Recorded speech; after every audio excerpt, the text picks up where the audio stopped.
The Fable of the Ant.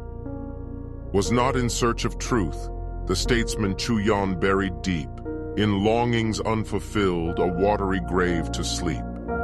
And do they not all honor him with dragon boats? But I have thrown myself into the ice and turned my head to stone, and fixed here on the ground, am now as much of crystal as of bone. Eternal as a tomb of ancient kings, my eyes turn toward the sky. Unlike that nobler Chuyon, I alone can never die. But still my head I see, and cannot help but sobbing think, how shall they honor me? Such tears in joy or grief I cannot know, but like runoff from a winter's snow, cascading down my cheeks they flow, and oh alas, such tears I weep, in stone-bound rivulets narrow and steep.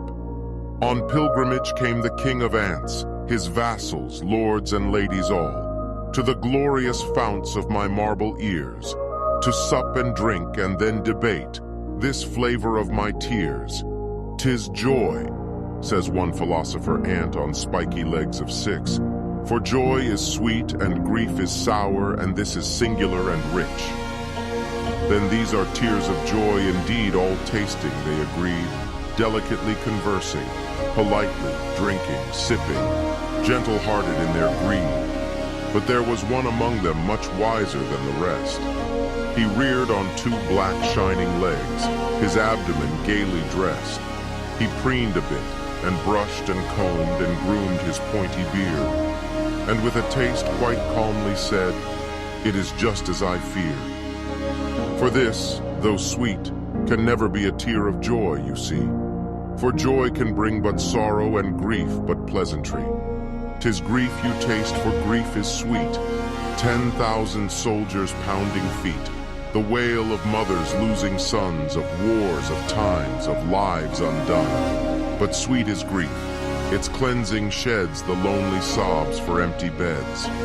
But joy is sour, how can you say? For grief has such a price to pay. The cost is ever sweeter here, the price of sorrow ever dear. All rose and cheered his talents deft, and honored him that day.